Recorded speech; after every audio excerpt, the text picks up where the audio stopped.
Good Monday afternoon to you, 4 o'clock time for Sports4CLE. Hope you're having a good afternoon. The Browns out in Denver getting ready to play the Broncos on Monday Night Football.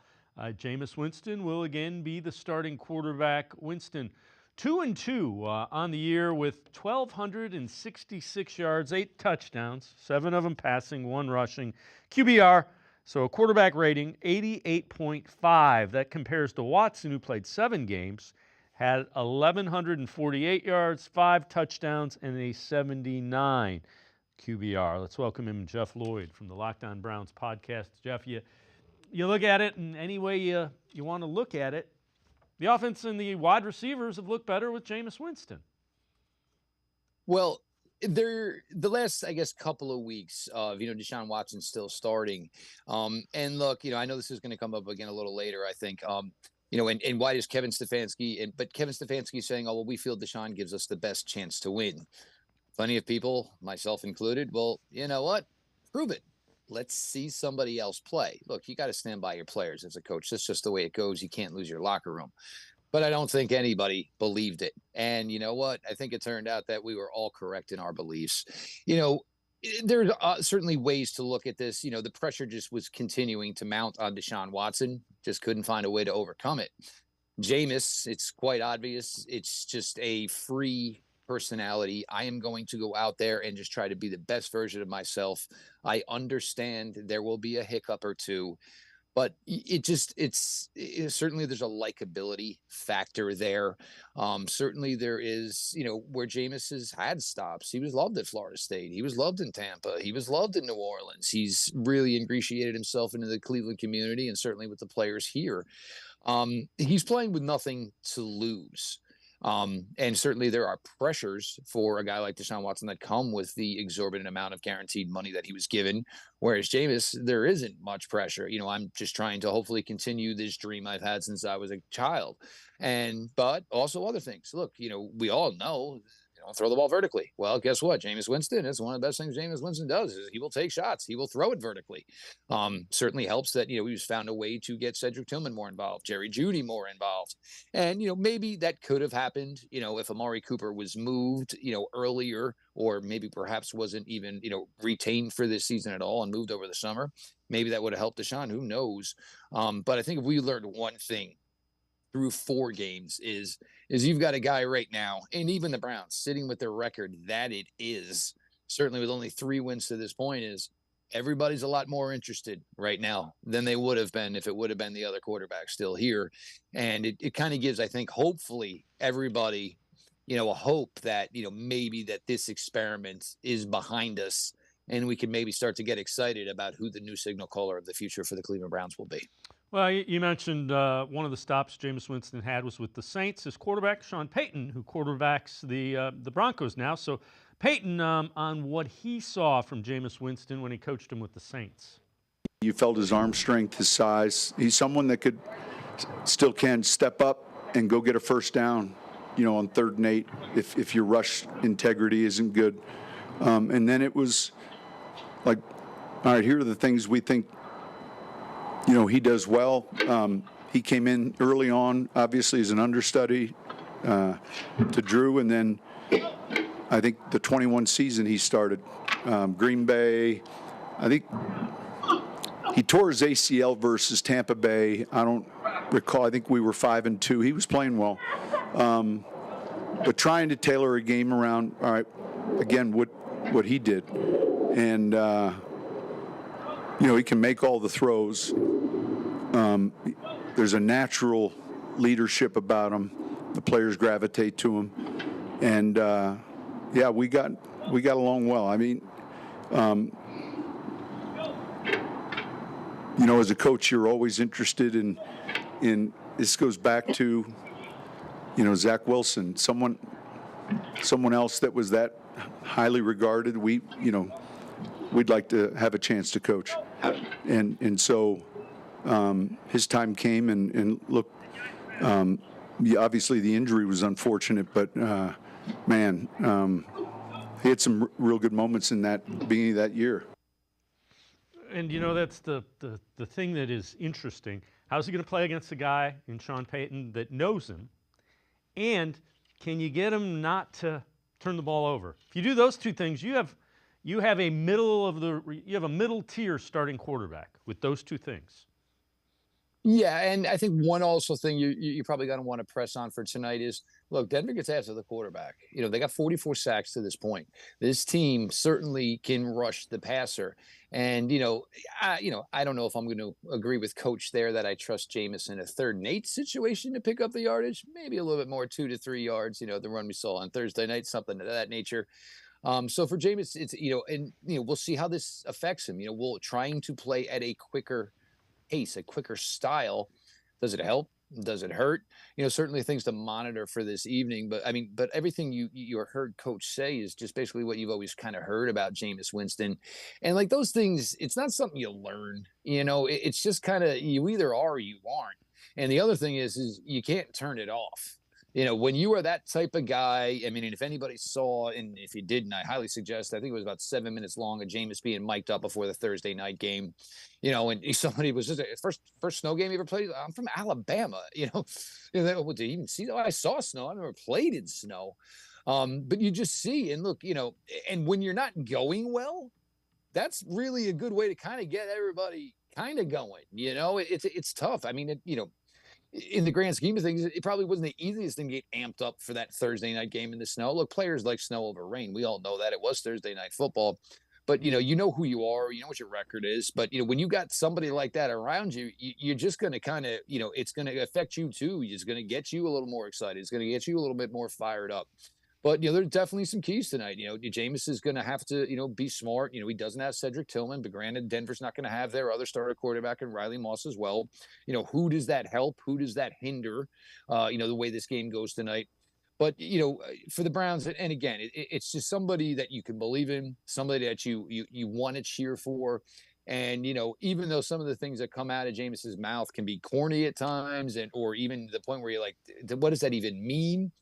He keeps you there. He keeps you glued and you're interested. And I mean, you go back, the Thursday night football, and the story was that, the guys on the pregame and postgame set before the game were like, we're kind of pulling for the Browns here, because Russ is just, Russ is like talking to your great uncle who's an accountant. They were hoping they were going to get the sound bites from Jameis.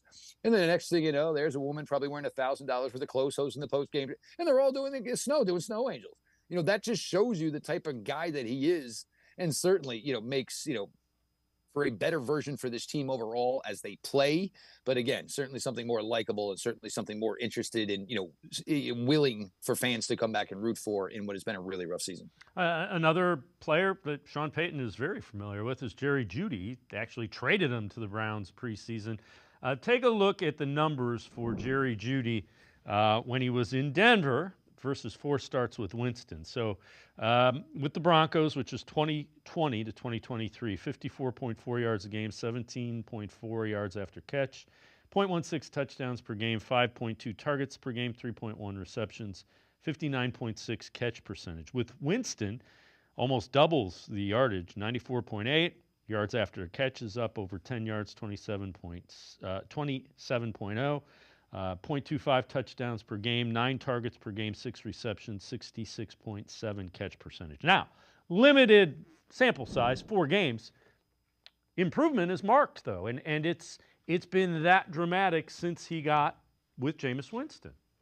When you look at that, what do you think with Winston and Jeudy? Do they have enough? Do the Browns have enough offensively to be a threat tonight? Well, there also is certainly one other factor in that, and that certainly is no more Amari Cooper, of course. But for me, the thing here, and we'll see how this goes. Look, Jerry Jeudy's obviously coming into this game extremely amped up.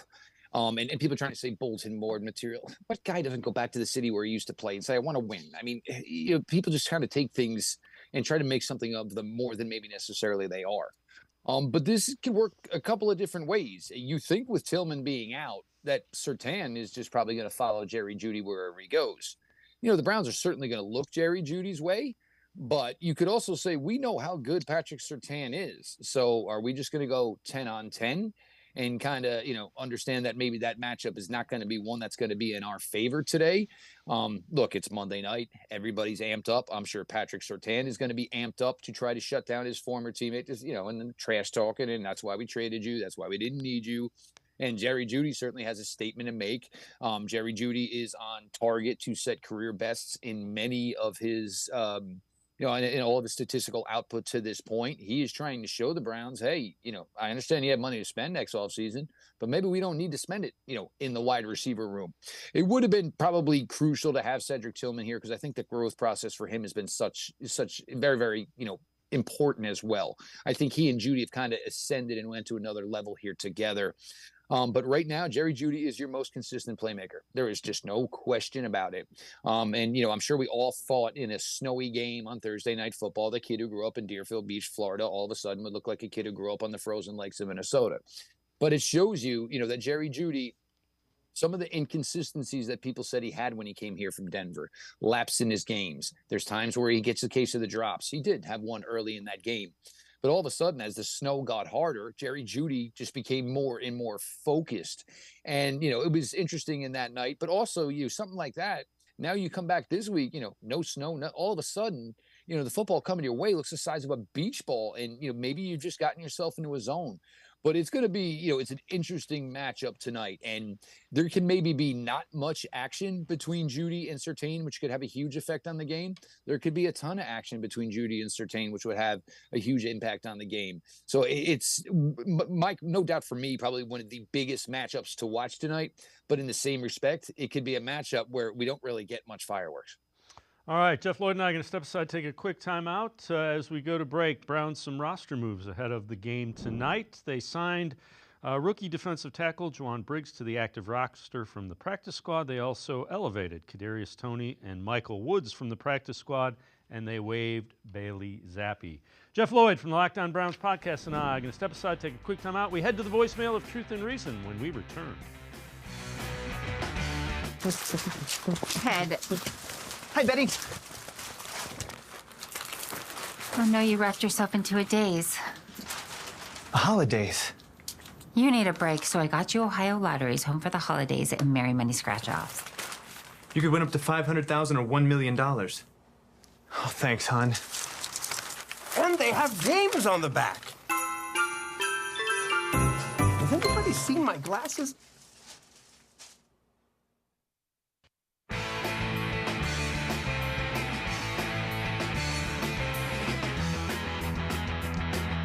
We continue talking Browns on Sports4CLE. Let's head to the voicemail of Truth and Reason.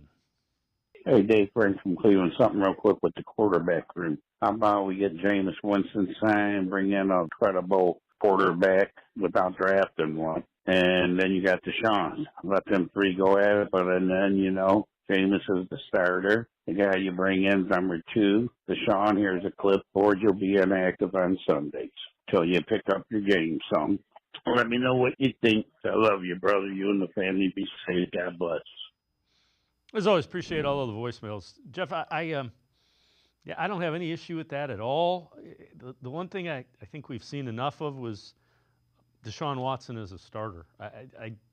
If he comes in and plays lights out, fine, but you can't give him even a little bit of a leg up towards being the quarterback. It's got to be a true competition where everybody plays. Well, and the other thing, and this is where I go with it, I don't even know how he can be around. I just don't know how you can have your most expensive contract and him basically be an afterthought. How does that work from his side, from his camp? And look, it could be something where you're getting your money, but I mean, I don't need you in Berea. I don't need you in Cleveland.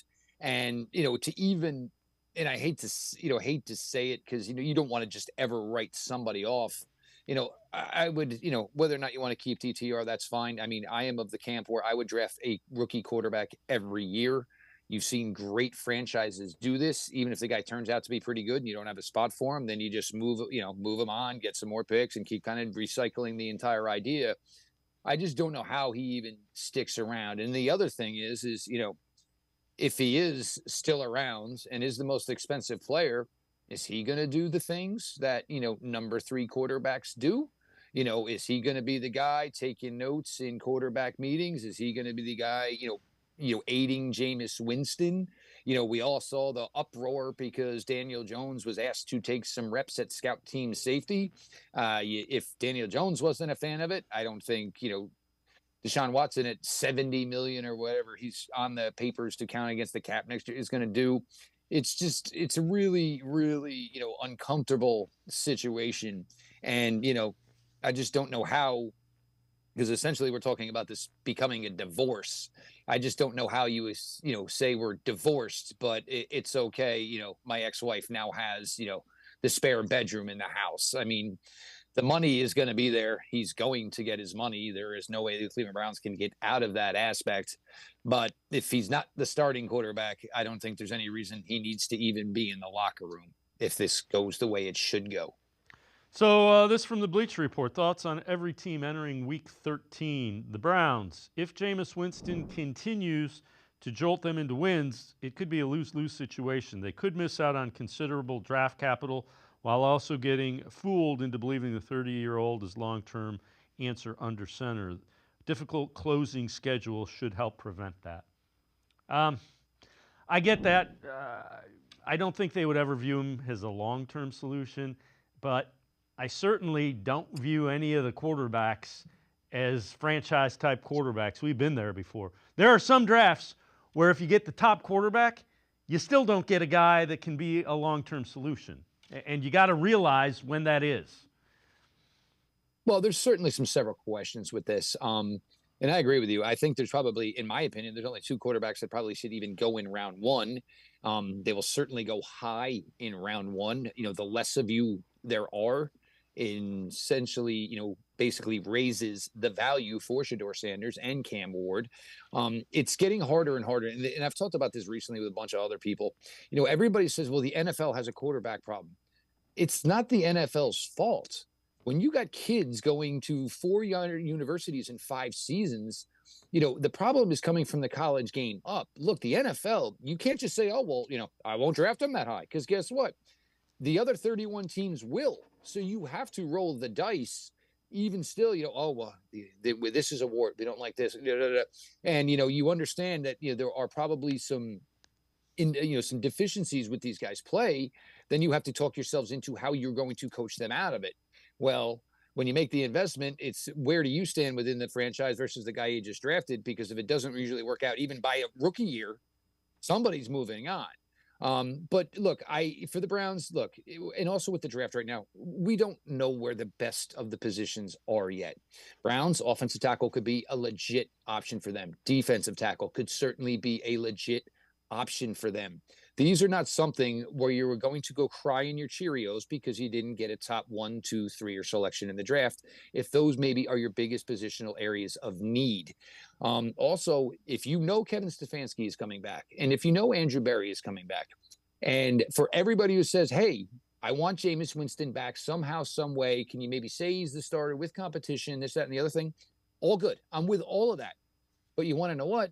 Playing good throughout the rest of the string, maybe winning, at least being competitive week in, week out, gives more credence to that thought process. And if everybody's coming back, which I am more than okay with, I will sacrifice some draft position to have a better overall team unity, a better overall locker room. Losing, and it's the oldest line in most of them, losing is like a cancer. And it is, and it's going to fracture some things. If this team can just throw the 3-8 out the window and say, we got 6 games to go, let's, 4-2, 3-3. Let's see what we can do as a team. Let's see how competitive we can be to close this out. I think that's going to go a long way for this team basically bouncing back in 2025, as opposed to saying, well, if we don't get Cam Ward or Shedeur Sanders, we're sunk for 2025 as well. All right.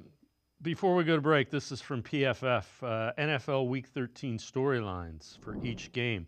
Bo Nix poised to lead the Broncos to the postseason since Week 8. Nix has posted 82.0 passer grade, tied for 5th among qualifying quarterbacks while delivering 5 big-time throws and limiting himself to just 1 turnover-worthy play. Now, there's 2 things about that. They took him as the 5th quarterback in the first round, but Sean Payton identified him as a guy who would fit into his system. So Sean Payton saw what he wanted to see from his quarterback in Bo Nix. Doesn't mean it's going to continue, but it means he knew what he had, and he's playing to those strengths right now. And a couple of things with Bo Nix. And look, and this gets back to the quarterback problem or He played a long time at University of Oregon. And before that, he played a long time at the University of Auburn. Obviously, SEC at the time, formerly RIP, the Pac-12, but now you're Big 10 champions. I still know how any of this works. But Bo Nix played a boatload of college football and played against A-plus competition. Shedeur Sanders, we have 2 years at Colorado, 2 years at Jackson State before that. Cam Ward has been all over the map in college football. So for Bo Nix, there was, a lot to go on, and certainly the son of a predominant collegiate quarterback in the day as well. But the simple thing with Bo Nix, and we talked about this early in the season, we said, go clean slate on Deshaun Watson. What do I need? I don't need 5,000 yards. I don't need 4,000 yards. You know what I need? A high completion percentage. Well, Bo Nix is almost completing 65% of his passes. Don't make mistakes. 16 touchdowns, 6 interceptions. Can you do a little something with your legs? Bo Nix has been able to put up 4.7 yards per carry, a guy who wasn't really known as a running, certainly, or overly athletic quarterback, but he is taking what is being given to him. You don't need a name next to that. You tell me 64.5 completion percentage. You tell me 16-6 touchdowns and interceptions. You tell me you can run the ball a little bit. That's usually a pretty easy recipe to be successful in the NFL.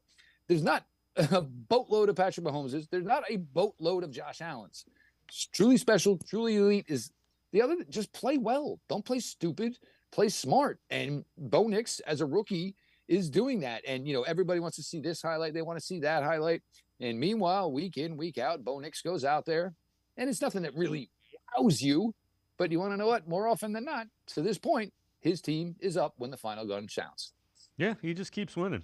Joe Floyd and I are going to step aside, take a quick time out. Other side of the break, we'll head to the voicemail of Truth and Reason, talk a little bit more about the Browns-Broncos. Sports4CLE will be right back. Stay with us. Come back to go forward. Back to learning new things. Back to pursuing your dreams.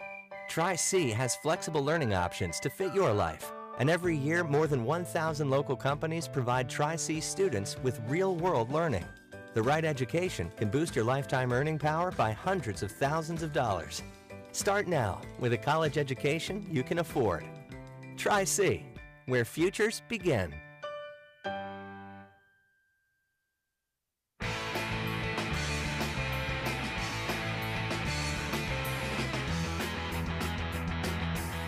We continue talking Browns with Jeff Lloyd from the Locked On Browns podcast. Let's head back to the voicemail of Truth and Reason. Hi, guys. I just want to bring up a quick thing about our two-time coach of the year. Why does our coach keep covering for these guys like a Jed Willis and a Thornhill? These guys are always hurt. They don't want to play because they have no desire to play on this team. And all our coach does is keep covering for these guys. We always lead the league, and guys hurt every week, and it's always the same guys. They'll go on, they'll leave our team, and they'll go someplace else. Another good pickup by our GM, too. The 10th overall pick, Jed Willis, who had minor knee operation. Why he can't come back and play? They don't want to play. Same with Thornhill. These guys want out of here. So why don't we start all over again? As always, appreciate all of the voicemails. Jeff, I don't ever question a player when he's hurt. I do understand the frustration, particularly with Jed Willis. It doesn't seem like he can get back on the field, but I don't see why. What good would it do for Kevin Stefanski to come out and berate in public? It'd do no good, because free agents wouldn't want to come here, players wouldn't want to play for him. There's a number of reasons you don't do that as a head coach. It ain't no different. I mean, I got kids. A lot of people got kids. There's times you're aggravated. Your kids did wrong. But it's not necessarily something that you're going to go out and air to, your inner circle. You know what I'm saying? Things need to stay in-house. The reasons you gave obviously make all the sense in the world. Because what does any player want? I want to know my coach has got my back. And the other thing is if coach starts rolling over on these guys, then there's a good opportunity. Guess what? Coach is also now on the open market as well. Look, Jed Wills, do I think Jed Wills doesn't want to play? Probably no. I think he does want to play. There is no way for Jed Wills to advance any more money on a prospective contract by not playing. If nobody's going to see him play, they're just going to remember what they saw, and it's not going to be much money whatsoever. Jed Wills better pray that Bill Callahan stays in Tennessee because that may be his best option for a job next year. Again, there is culpability here from the Cleveland Browns. There will always be in regards to Jedrick Wills. You drafted somebody to perform a job that you never saw him do. So, yes, Jed, and early in his career, I think we all thought he was okay. I think where we all kind of got lost is we expected it to be a jump. There was eventually going to be, okay, it was a step up, and it never came. And in fact, it kind of just got worse. And, I remember talking with Joe Thomas once, and Joe finally actually talked about this because, Joe, he loves the organization. He's never going to, but there's just this pause button mentality on Jed Wills where if he's not sure what he's supposed to do or, oh no, I got beat, as opposed to trying to find a way to contribute somehow, some way, it's just like, it almost seems like, the coaching tape on him is freezed while everybody else is still moving. Juan Thornhill, look, I mean, it's been a calf. He's one of his better games as a Cleveland Brown was that Thursday night game, certainly against, the Pittsburgh Steelers. But I think we all kind of maybe see the writing on the wall that, maybe this was a 3-year deal, but it's only going to be a 2-year deal. And there wasn't really much money left anyway. Look, I was all for it. I was a huge proponent of this acquisition. I wanted a guy who came here with Super Bowl experience and can kind of say, look, this is the way it's done, da-da-da-da-da. But yeah, I would say it's pretty safe to say that one's not working out as well. But what are you going to do? You don't, there's times where you just don't hit sometimes. And I think one of the ones that got me this week, there were a couple people doing like their final injury reports and Browns were down 3 starters. So now I'm thumbing through the articles and I'm like, okay, Thornhill. Okay, Tillman. Wait, are we really even considering Jedrick Wills a starter anymore? Look, there's just certain guys and, at a certain point, in any season, well, this guy's not going to be a part of next year's version of this team.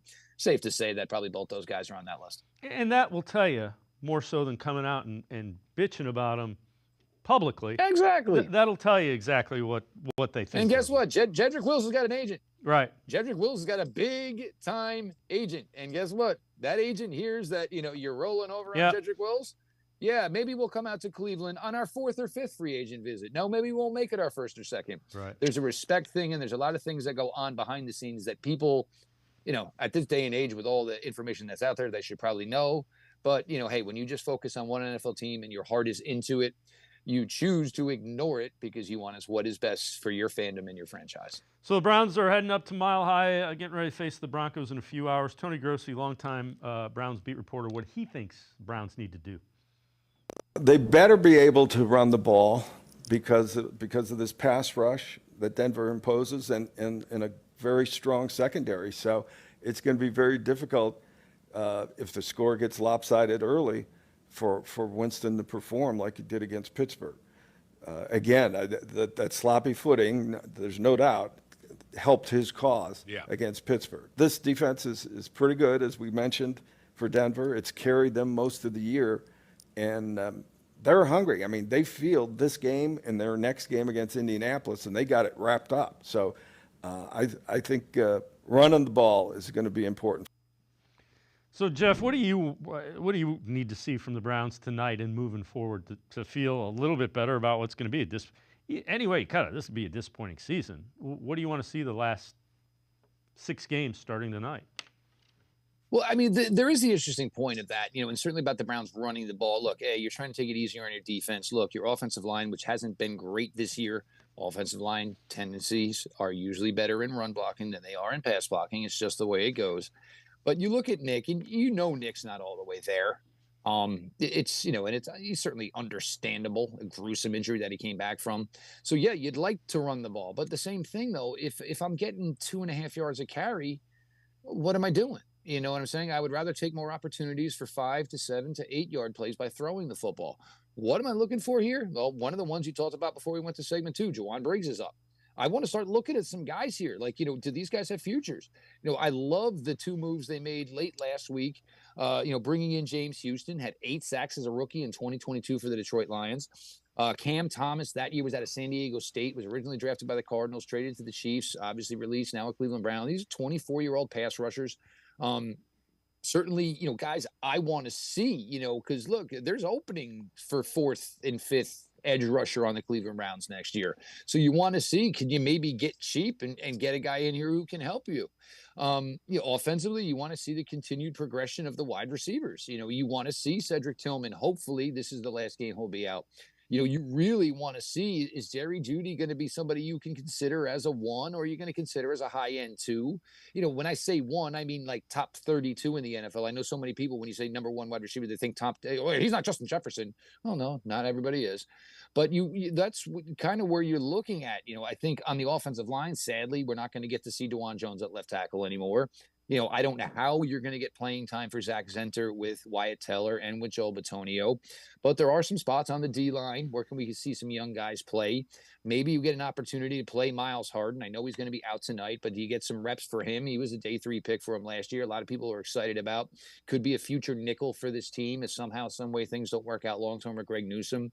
But and the other thing is just go out there and play hard every week. So many times in tanking, and look, I get it. I cover the draft a ton. I know all of that, and trying to get the pick, this, that, and the other thing. But, if you're just going out there and going through the motions, it's not good for anybody. It's not good for your fan base. You look at like a game yesterday, like the Carolina Panthers. They went out there. Bryce Young, all of a sudden now starting to look like a guy that maybe Carolina can have a lot of faith in. Played 60 minutes. Devastating fumble from the running back. They end up losing the game. So Carolina, guess what? Saves their draft position, showed really well, and which is, so they got the best of both worlds. Going out there, getting your butts beat in 31-6 because you're worried about your draft position.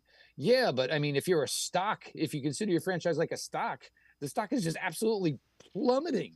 So you want to find a way to, hopefully have a nice scenario of everything. And again, if the Browns win some games and it means they might have to draft 11 or 12, I'll take it, as opposed to being embarrassed every week. And guess what? When you start looking around for free agents and they said, man, your team just absolutely tanked and just dropped, the last half of the season, that's going to, because everybody thinks about the draft position. Nobody thinks about what your product looks like to prospective free agents as well. You want to do everything you can to put your franchise basically in the best light. Jeff Lloyd, Locked on Browns podcast, as always. Appreciate the time and the insight. Thanks very much, Jeff. All the best, guys. Hope everybody enjoys the game tonight. Jeff Lloyd, make sure you check him out, Locked on Browns podcast.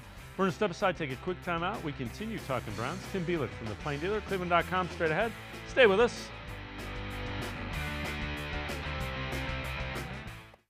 Come back to go forward. Back to learning new things. Back to pursuing your dreams.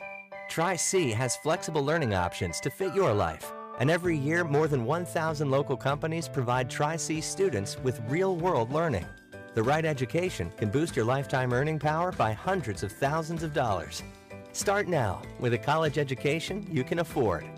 Tri-C, where futures begin. Ted. Hi, Betty. Oh no, you wrapped yourself into a daze. Holidays. You need a break, so I got you Ohio Lotteries Home for the Holidays and Merry Money Scratch-Offs. You could win up to $500,000 or $1 million. Oh, thanks, hon. And they have games on the back. Has anybody seen my glasses? The Greater Cleveland Sports Hall of Fame celebrates the star athletes and notable sports figures who were born or have made their home in Greater Cleveland. It tells the story of discipline, commitment, perseverance, sportsmanship, and excellence in achievement. It encourages and inspires those who believe in sport and its direct impact on the well-being of our community. Go to clevelandsportshall.com or follow us on Twitter at GCLE Sports HOF for more details.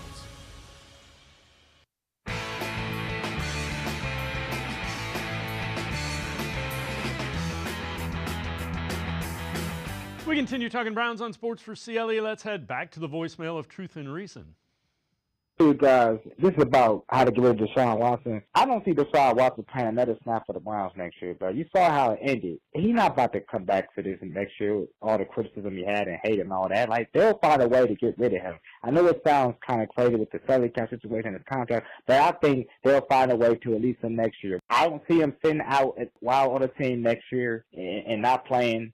I think he's going to show up as a professional and compete, but I don't see him not being back with the Browns next year. They'll find a way to get rid of him next year. We don't know what's going to happen. Maybe he can either fund the money off the salary cap, or they can make some maybe other financial decisions. We just have to see. The era is over. It just hasn't worked because his ability to not stay healthy and consistency, not been playing well enough, and we just have to see how it goes next offseason. We'll see. But the Watson era is over in Cleveland. That's all I got to say, you guys. You guys have a good one. Appreciate you guys. Go Browns.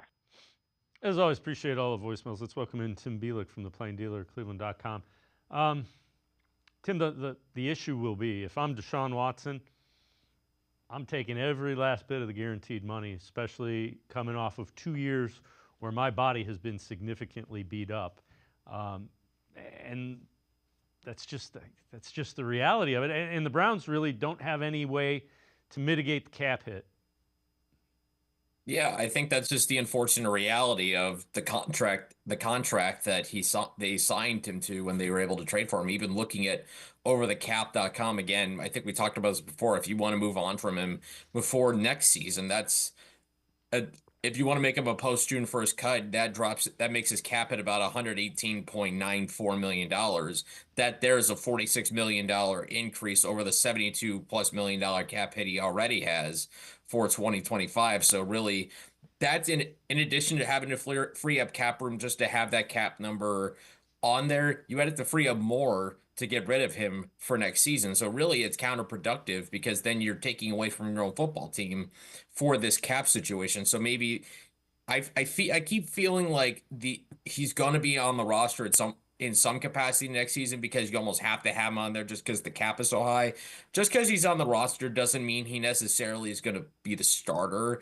Doesn't mean that he's going to play all the time. I mean, I think this is kind of the reality of he would have to probably earn the job or whatever situation happens from, his recovery from his ruptured Achilles or whatever. So it just doesn't feel like a very realistic universe where where the Browns move on from him after this coming season going into 2025, maybe 2026 when you can get that post June 1st cap hit, and then you don't owe extra cap hit beyond the almost $73 million that would already be there.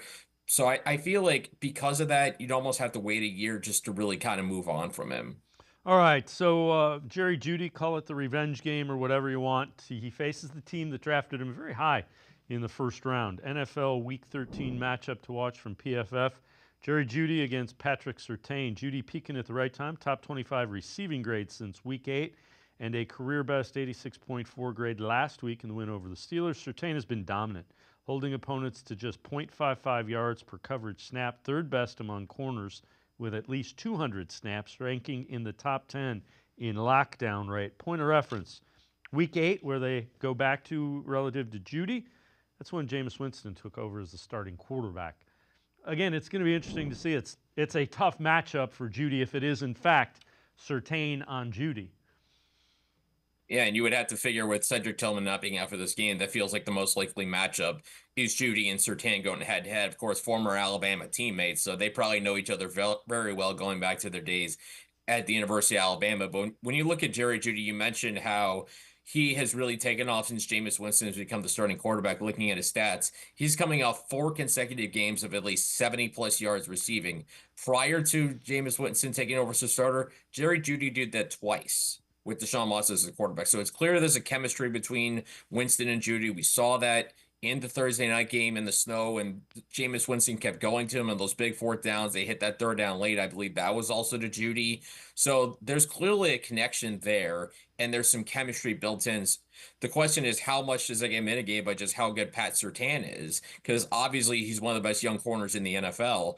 And with, again, no Cedric Tillman, you would imagine that there's going to put a lot more attention on Jerry Jeudy. So it's going to be on Elijah Moore, David Njoku, and the rest of this receiving core probably to step up if basically they're trying to take Jerry Jeudy out of the game and daring Jameis Winston to throw to literally anybody else.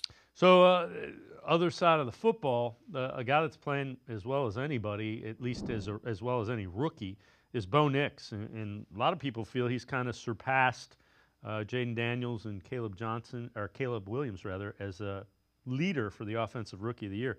Last 9 games, Bo Nix has 19 total touchdowns and just 2 picks. With a rookie quarterback, those are like eye-popping numbers. That's exactly what you want if you're Sean Payton, and Sean Payton's one of the reasons why. Yeah, I said before last week how I kind of ate crow on Bo Nix and kind of being wrong on that. And obviously, you look at just the raw numbers, even just the last 3 games, 8 touchdown passes, 0 turnovers. 0 turnovers for a rookie is over the course of 3 games is such an impressive feat in and of itself. And you look at where Bo Nix kind of started the season, 4 interceptions between his first 2 games. Since then, in the last 10 games he's played, 10 games, just 2 interceptions. So he's done such a great job protecting the football. He's been it seems like the game has really slowed down for him. And you can kind of see that, especially in these last 3 weeks. So I think if you're the Browns, you can't treat Bo Nix like a rookie. You have to treat him like he's a 10-year veteran, because he's starting to really understand what's going on out there. And I think by this point in the season, I believe, by December, there are no rookies anymore. You've basically been through the grind of the vast majority of an NFL season. Now you're basically established because you've been through the wars for a while, and this is Bo Nix's 13th start. So this is going to be a very interesting test for the Browns, whether they could get pressure on him, and also they're going to have to really be careful of his ability to run, because Bo Nix, he can run the football as well. Tim Bielik from the Plain Dealer, cleveland.com, and I'm going to step aside, take a quick time out. Other side of the break, more of this game coming up tonight between the Browns and the Broncos. Sports4CLE will be right back. Stay with us. The Ohio Lottery Partners in Education program is dedicated to recognizing exceptional students, teachers, and schools throughout Ohio. Scan the QR code on screen to nominate students and teachers as Academic All-Stars and Teachers of the Month. They must be currently enrolled or teach in grades K through 12. Is your K through 12 school developing students' literacy skills to achieve success in reading? If so, you can nominate your school for the School of the Year. Students can win $100, teachers can win $500, and schools can win $2,500. Scan the QR code, fill out the forms, and nominate deserving students, teachers, and schools today. The Ohio Lottery Partners in Education program takes pride in honoring exceptional students, teachers, and schools across Ohio. Submit your nomination today. It's fun, fast, and free.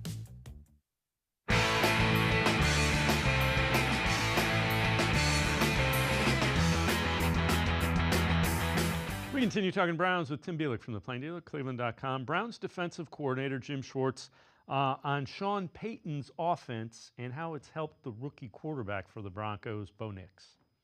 You look at some of Sean's success, when Drew Brees was hurt and Taysom Hill went in and played real quarterback for him, not just a spot player, and kept that production up, and they won a lot of games. So sort of does a good job of crafting his stuff to what the player does well. And, Nix has been one of those guys that's just improved over the course of the season. He's got very good mobility. It's sort of sneaky. Makes a lot of guys miss, scrambles for a lot of first downs. He's elusive back there. Throws a really nice deep ball. And they've done a good job of just sort of playing to his strengths and what he does every an offensive system is only as good as the quarterback that's running it, and I think they do a good job of melting a lot of concepts that Sean's used in the past with stuff that Bo Nix has been good at. He's been taking care of the ball, and over the last few games he's been really hot. When you look at that, Tim, the thing that concerns me the most, the Browns' defense, even under Jim Schwartz last year, mobile quarterbacks are a pain. That is something that they have not solved. Yeah, I mean, it's a problem for the best defensive coordinators, no question about it. Jim Schwartz in particular, we saw what C.J. Stroud did in the playoff game, seen what Jaden Daniels did to the Browns earlier this season. So certainly Sean Payton, who's been around the block for a long time, he's had so much success as a head coach. He's probably seen a lot of it. Seen how much trouble bootlegs and misdirections and all sorts of things are going to get the Browns. I mean, he did a lot of those things to him a year ago with Russell Wilson. So no question, you could certainly do the same things with Bo Nix. And like Jim Schwartz was saying, Bo Nix has really come along the last couple of weeks, and he's playing some great football, easily the best of his career. So he and Schwartz and his defense are certainly going to have their hands full tonight. All right, this from ESPN Week 13 preview. Broncos, storyline to watch. Jim Schwartz, guy we just heard from, 18-7-1 against rookie quarterbacks as a coordinator or head coach. His defense is 5th in the league in dropbacks that result in sacks at 8.8%. Stat to know, and this one's really bad. Browns have an NFL worst 27% third down conversion rate. It's the franchise's worst through 11 games since 1999, 25%. Remember, 99 was the expansion team. Bold prediction, the Broncos will sack Jameis Winston 6 or more times. Winston's 7% sack rate isn't too bad, but the Broncos have the third best pass rush win rate, 47.6%. Defensive end Zach Allen leading the way. What that tells me is they're going to screen the heck out of the game. David Njoku, Nick Chubb, Jerome Ford, get ready, because if they're coming after it, that's the way you beat it. I mean, that's what Kevin Stefanski used to be known for as a head coach with the Browns. I mean, you go back to 2020, what he did with the screen game was outstanding. Just the way he was able to set some of those up was fantastic throughout the season. And you would have to imagine he's going to deploy some of that tonight. And the other thing about what they were saying with the bold predictions, yeah, I can agree to an extent this Broncos defense is going to harass Jameis Winston, but also you have to remember the last Thursday night against the Steelers, that vaunted Steelers pass rush that they have with TJ Watt and Nick Herbig, who's really come along as a second-year player, they only got 1 sack on Jameis Winston for the entire game. So he did a very good job of getting the ball out and just finding receivers and being able to do something with the ball and just making sure that, he doesn't take those unnecessary hits in the backfield. So you would imagine something similar could be in the works for tonight as well, or maybe they have to have a kind of a quick trigger in mind where they can't have slow developing plays, especially on first and second down against this defense. Yeah, and to your point, the reason their third down percentage is so awful at 27% is because it's been 3rd and 7, 3rd and 8, not 3rd and 2, 3rd and 3. So how do you, it's the old, well, how do you improve your third down percentage? Play better on first and second down. I believe Pat Shurmur said the same thing back in the day once before. You're in 3rd and long because you did something wrong on first and second down. And relative to Jim Schwartz, the defense better come up with something for. I mean, Bo Nix, he looks, again, I know he played like 16 years of college football, but he looks like he was ready for the NFL.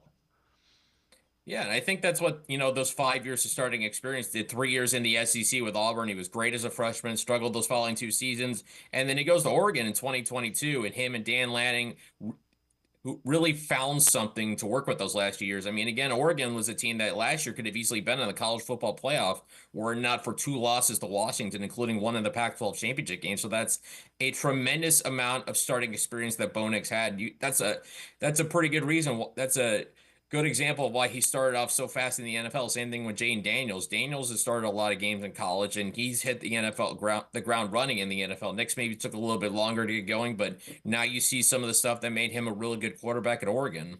All right, before I let you go, what are you paying attention to? What are you paying close attention to tonight?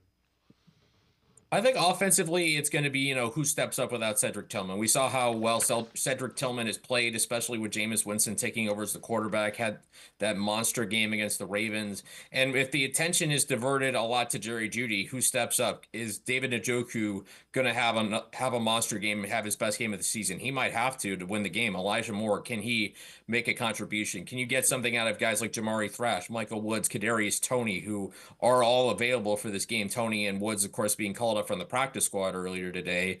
That's going to be one thing I'm watching on offense. And on defense, it's what can the trio of Myles Garrett, Obo Okoronkwo, and Isaiah McGuire do to really contain Bo Nix? Obviously, they've had the mini bye playing on Thursday night back in week 12, so they're probably pretty well rested. Although in the altitude, you wonder about Myles Garrett with his asthma. Certainly could play a little bit of a role, but we know Okoronkwo and McGuire are 2 interesting young pass rushers, and McGuire seems like he continues to get better and better as time goes on.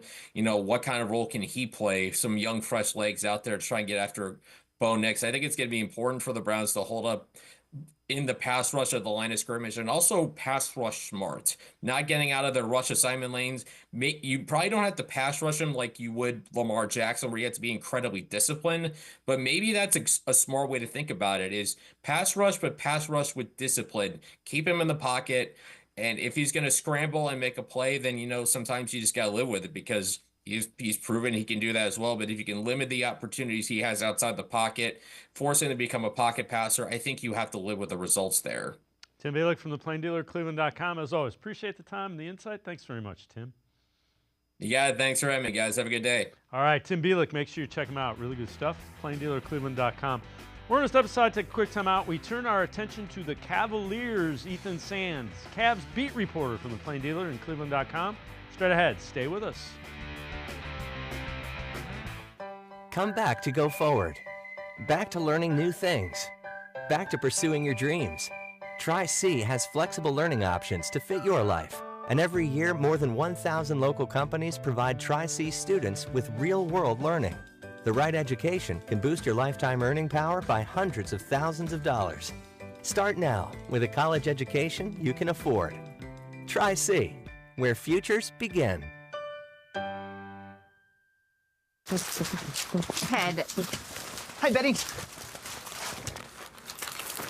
Oh no, you wrapped yourself into a daze.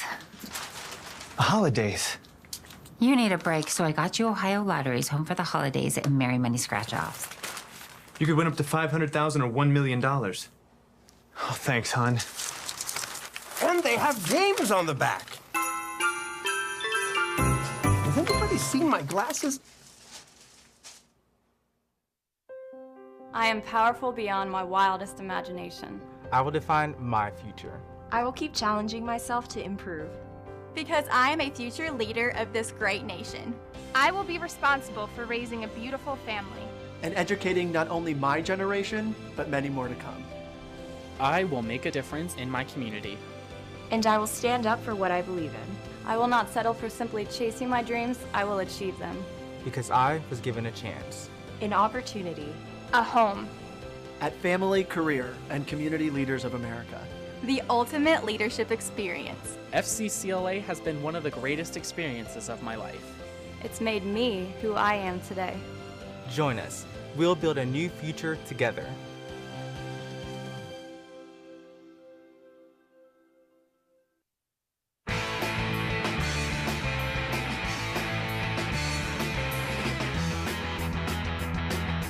We turn our attention to the Cavaliers. A nice come-from-behind win against the Celtics, world champion Celtics, yesterday. Donovan Mitchell talked about what got the comeback done last night against the Celtics.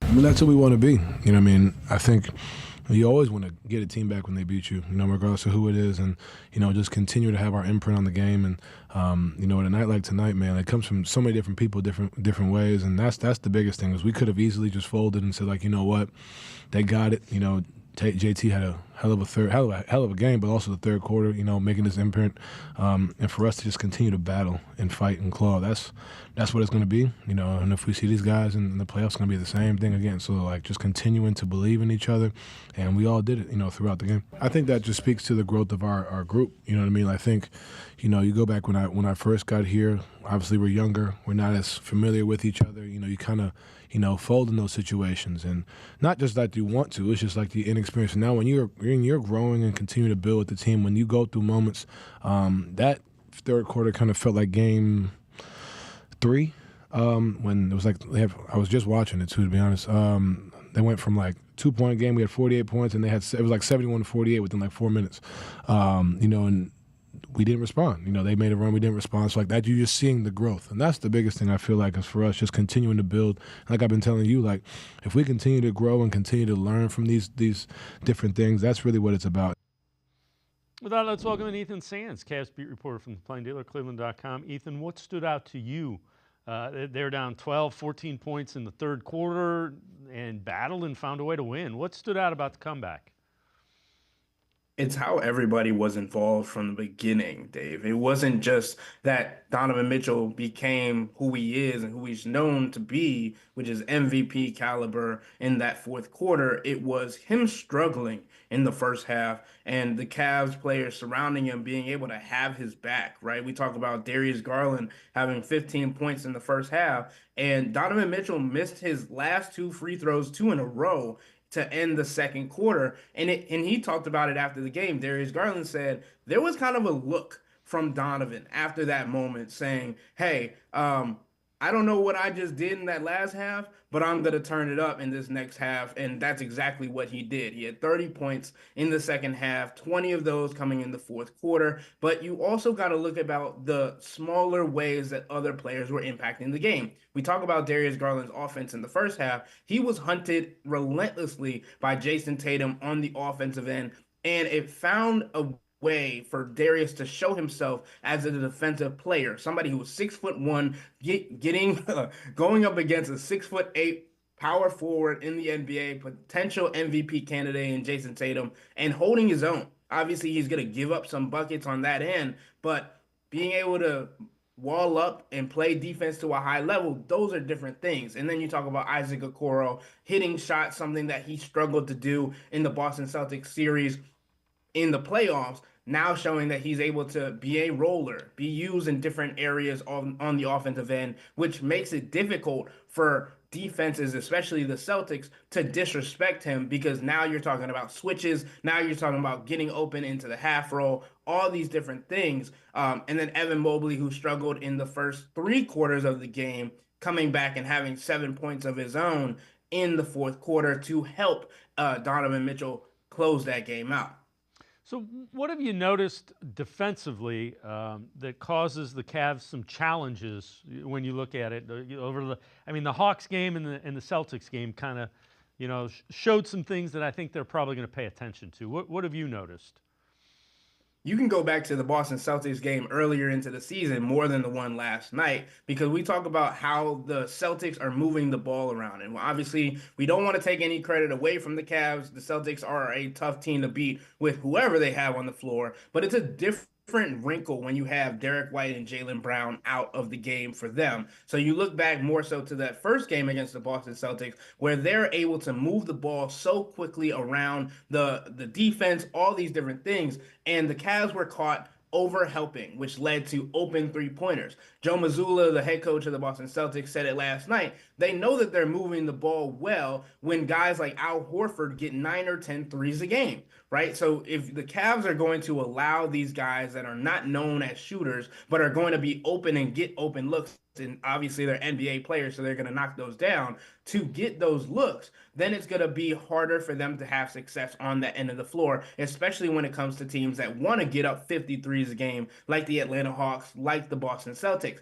Then you talk about teams that like to get into the interior and how the guards have to play at a different level when that isn't, because obviously you have those two guys in the middle, Jared Allen, Evan Mobley, who are going to deter. But if the Cavs guards are going to funnel the defenders or the offensive players on the opposing team into the paint and then let them go to allow Evan Mobley and Jared Allen to do their job, the guards then have to spray out to the man that Jared Allen or Evan Mobley was guarding to not allow easy looks. So, and the other thing with that is because fouling has become a problem when it comes to the Cavs as well, something to look forward to and see if they can improve that, because them guards, when they're talking about trying to play defense on their own, when they allow Evan Mobley and Jared Allen to stay on their man, they sometimes reach in, trying to be aggressive and all those different things. More so, you want to look at them being more physical at the point of attack rather than allowing them to get into the interior and showing different looks for their offensive sets. All right, this one from NBA.com, Week 7 Power Rankings. And they have the Cavs number 1, ahead of the Celtics 2, the Rockets 3, Thunder 4, and the Mavericks 5. Cavs offensive rating 120.8 is second. Defensive rating 111.7 is 11th. Net rating plus 9.1 is third. And again, Ethan, it's going to go back and forth between the Cavs, Celtics, Thunder, and you could probably throw the Warriors in there, maybe even the Mavericks. It's going to go back and forth between those teams pretty much all season. But Cavs should feel pretty good. That they took a couple on the chin. They found a way to beat the Celtics. Yeah, I mean, this was the first real test of adversity this season. First two losses against the Atlanta Hawks team that had beaten Boston too, and then also on the other hand, lost to the Washington Wizards. So it's very interesting of how the NBA is set up, right? Anybody can lose at any moment. Any player or team can win a game at any moment as well. But obviously, when you talk about the Boston Celtics team, reigning champions, the team that knocked them off in the Eastern Conference semifinals, the team that gave them their first loss after a 15-0 start to the season, that's the game that everybody always has circled. It doesn't matter what time of year it is, all those different things. You talk about Boston, Cleveland, it's a growing rivalry, especially when you talk about the top of the Eastern Conference. And this team is some that continues to grow and show itself in a different light than they were last year. Donovan Mitchell mentioned in the video that you showed, he looked back to Game 3 of the Eastern Conference semifinals before the game to see where they could grow, what areas they could use to exploit when it comes to the Boston Celtics. They might not have been able to use them to exactly the same caliber that he wanted, but they showed that they weren't the same team because they didn't fold when they got down in an immense amount to the Boston Celtics, a team that can grow a lead, like he said, from 10 to 20 to 30 in a matter of minutes. And to show that the Cavs were relentless in pursuit, coming back, all these different things, it showed that this Cavs team is growing not only in maturation, but they're also growing in learning how to win games at the end of games. This is a team that has shown, and Darius Garland said it last night, that if they're in the fourth quarter and it's within 10 points roughly, they can make a game of it. Ethan Sands, as always, great stuff. Appreciate the time and the insight. Thanks very much, Ethan.